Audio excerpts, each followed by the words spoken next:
সকলকে আন্তরিক সালাম জানাচ্ছি। আলোচনা করতেছি নিজেকে নিয়ে।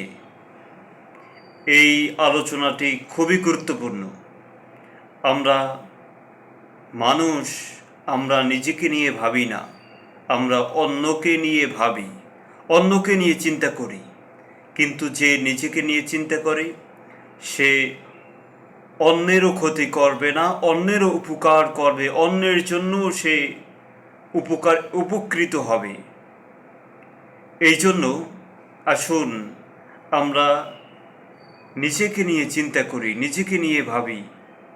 আমি কে? আমার অস্তিত্ব কি? আমি কোথায় আছি? কোথায় চলে যাব? এটা নিয়ে আমরা চিন্তা করি। তারপরে এটা নিয়ে আমরা মানে চিন্তা করি, তারপরে এটা নিয়ে আমরা ভাবি। ভাবা উচিত সকলের।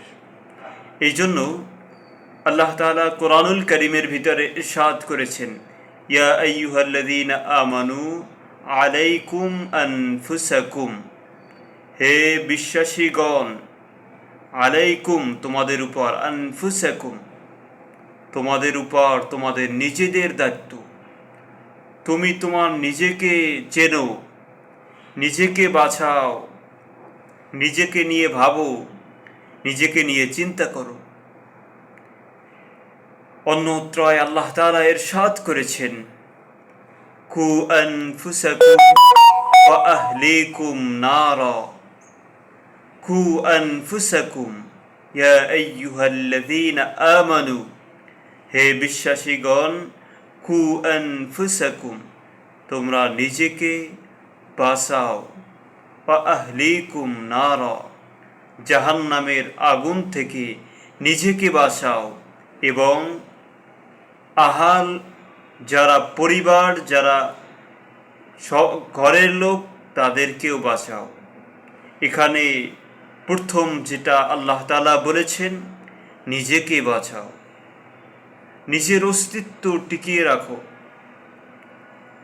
এই জন্য আমাদেরকে অনেক চিন্তা করতে হবে নিজেকে নিয়ে।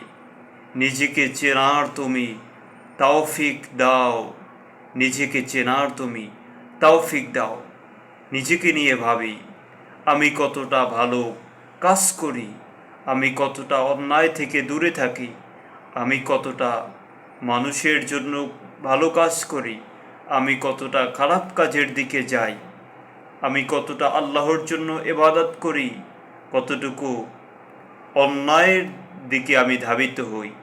একজন মানুষ যখন নিজেকে চেনে তখন সে তার রবকে চিনতে পারে, সে তার প্রতিপালক আল্লাহকে চিনতে পারে। এই জন্য আমাদেরকে এই চিন্তা আমাদের বেশি বেশি করতে হবে, যে আসলে নিজেকে নিয়ে আমরা চিন্তা করি। আমরা যদি এটা করতে পারি, নিজেদের জীবনও সফল হবে। আমার দ্বারা অন্য কোনো ব্যক্তির ক্ষতি তো হবেই না, বরং উপকার হবে।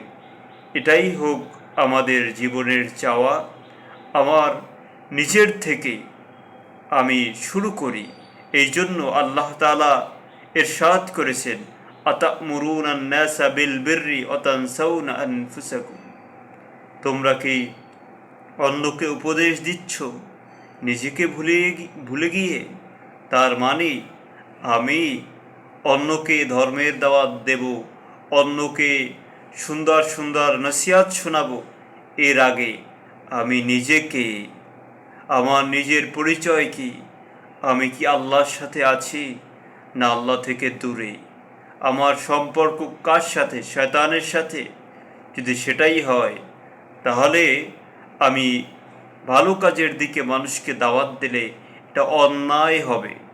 এই জন্য আল্লাহর কাছে এটা খুবই ঘৃণিত কাজ, যে নিজেকে ভুলে যায়, অন্যকে উৎসাহিত করে। আসুন আমরা নিজেকে নিয়ে চিন্তা করি। আমার পা থেকে মাথা পর্যন্ত এই সৃষ্টি জীব, এই সৃষ্টি নিয়েও যদি আমরা চিন্তা করতে পারি, তাহলেও আমাদের আল্লাহর প্রতি ভক্তি শ্রদ্ধা, আল্লাহর প্রতি সেজদা চলে আসবে। আল্লাহ তাআলা আমাদেরকে সেই তৌফিক দান করুক। রব্বানা তাকাব্বাল মিন্না ইন্নাকা আনতাস সামিউল আলিম। সকলকে আন্তরিক সালাম জানাচ্ছি, শেষ করতেছি।